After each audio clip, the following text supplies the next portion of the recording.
Hello friends, इस video में हम बात करने वाले हैं कक्षा 9th का जो पेपर है सामाजिक विज्ञान का वार्षिक परीक्षा के लिए। तो आप पैटर्न देख लीजिए, यही पैटर्न रहने वाला है आपका। यहाँ पर आपको रोल नंबर लिखने हैं, यहाँ पर आपको टोटल नंबर ऑफ़ क्वेश्चंस और टाइम दे रखा होगा, और राइट साइड में आपको दे रखा होगा total number of printed pages और मैक्सिमम मार्क्स। यहाँ पर आपको निर्देश दे रखे होंगे जिन्हें आप केयरफुली रीड कर लें। इनमें समय बर्बाद ना करते हुए हम डायरेक्ट क्वेश्चनों की ओर चलते हैं। प्रथम क्वेश्चन है, निम्नलिखित देशों में से किस देश की सीमा भारत से नहीं लगती? तो इसका आंसर है option number D, Tajikistan. Second है, निम्न हिमालय एवं शिवालिक पर्वतों के बीच की घाटी को क्या कहते हैं? तो इसको कहते हैं दून घाटी। थर्ड है, एक स्थलीय भाग जो 3 ओर से समुद्र से घिरा है उसे क्या कहते हैं? उसे कहते हैं प्रायद्वीप, ऑप्शन नंबर बी। डी है, भारत में प्रजातीय पौधों की संख्या है, तो इसका आंसर है 50,000। ई है, भारत का सबसे ऊंचा पर्वत है, तो भारत का सबसे ऊंचा पर्वत है हिमालय पर्वत। नेक्स्ट है क्वेश्चन नंबर 2, जिसमें आपको रिक्त स्थानों की पूर्ति करनी है। तो पहला है, भारत की सबसे बड़ी मीठे पानी की झील है, तो वह है वुलर झील। नेक्स्ट है, अमरकंटक से निकलने वाली नदी का नाम क्या है? दूसरा है, भारत में मानसून का आगमन किस महीने में होता है? तो भारत में होता है जून महीने में। नेक्स्ट है, सुंदरवन डेल्टा में किसके वन पाए जाते हैं? और ई है, विश्व में सर्वाधिक वर्षा वाला स्थान कौन सा है? वह है मौसिनराम।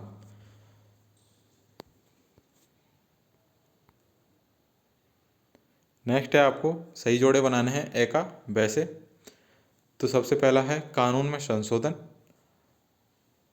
कौन कर सकता है? भारत में मुख्य न्यायाधीश की नियुक्ति कौन करता है?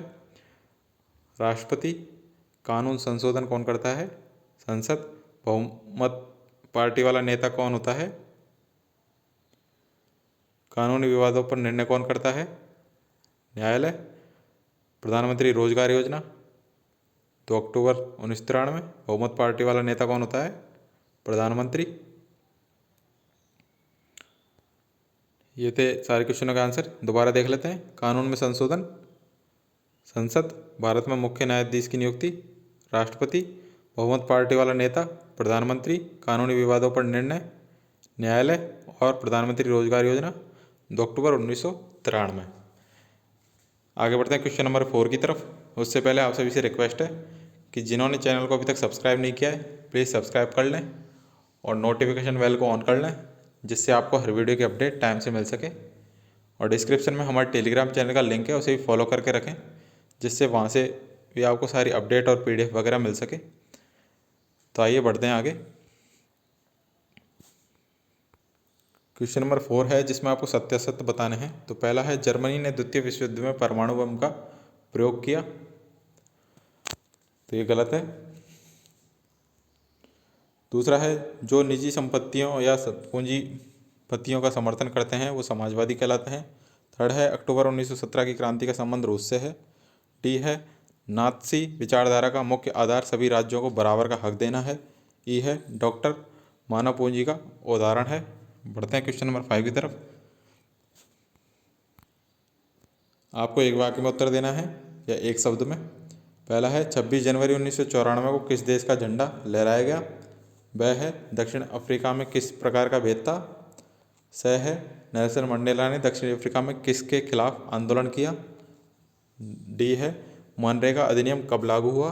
और ई है, वर्तमान में भारत का सर्वाधिक निर्धन राज्य कौन सा है? क्वेश्चन नंबर 6 है, मित्र राष्ट्रों में शामिल देशों के नाम लिखिए, अथवा सूदखोर शब्द का प्रयोग किसके लिए किया जाता था? प्रश्न संख्या 7 है, लोकतंत्र का अर्थ सरल शब्दों में लिखिए, अथवा लोकतंत्र की कोई 2 विशेषताएं लिखिए। प्रश्न संख्या 8 है, भारतीय संविधान कब लागू हुआ, वह उसमें कितने अनुच्छेद हैं, अथवा संविधान से क्या आशय है? प्रश्न संख्या 9 है, भारतीय भू आकृति विभागों के नाम लिखिए, अथवा प्रवाल से आप क्या समझते हैं, प्रवाल के प्रकार लिखिए। प्रश्न संख्या 10 है, लुई सोलवे के समय फ्रांस की आर्थिक स्थिति कैसी थी? अथवा जैकोबिन क्लब के सदस्य कौन थे? प्रश्न संख्या 11 है, भारत के अक्षांशीय एवं देशांतरी विस्तार का उल्लेख कीजिए। अथवा मानक समय से आप क्या समझते हैं, बताइए। क्वेश्चन नंबर 12 है, भारतीय कृषि को मानसून का जुआ क्यों कहते हैं? अथवा भारतीय मानसून को एकता का परिचायक क्यों कहा जाता है? प्रश्न संख्या 13 है, फ्रांसीसी समाज में महिलाओं का जीवन कैसा था? अथवा फ्रांस में दास प्रथा का उन्मूलन कैसे हुआ? प्रश्न संख्या 14 है, कुलक शब्द को परिभाषित कीजिए। अथवा रूसी क्रांति में से प्रेरित होने वाले भारतीयों के बारे में लिखिए। प्रश्न संख्या 15 है, नाज़ी जर्मनी में महिलाओं विशेषकर माताओं की स्थिति पर प्रकाश डालिए।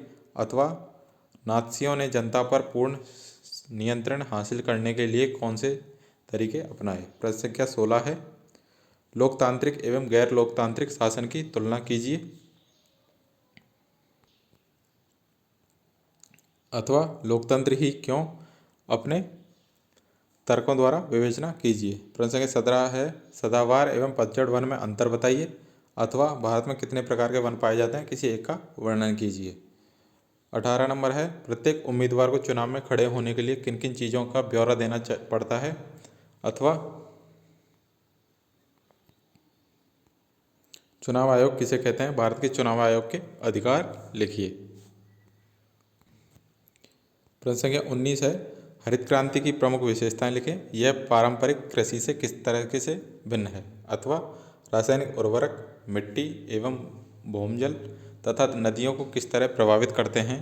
पंजाब में रासायनिक उर्वरक के प्रयोग का क्या प्रभाव पड़ा? 20 नंबर है, मानव पूंजी किसे कहते हैं? मानव पूंजी निर्माण के स्रोत बताइए। अथवा शिक्षित बेरोजगारी भारत के लिए एक विशेष समस्या क्यों है?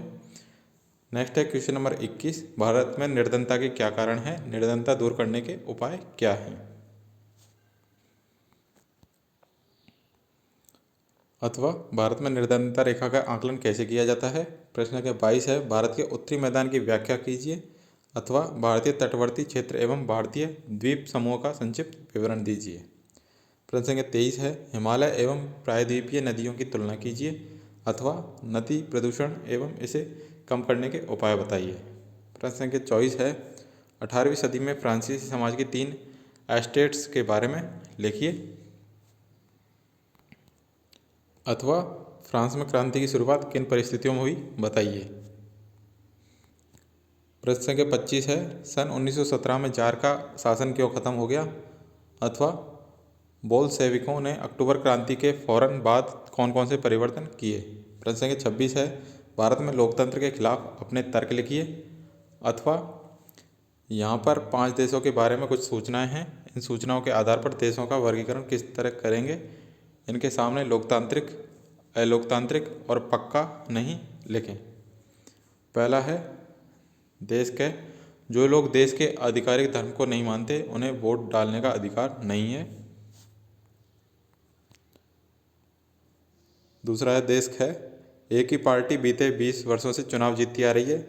दूसरा है, देश गए पिछले 3 चुनाव में शासक दल को पराजय का मुख देखना पड़ा।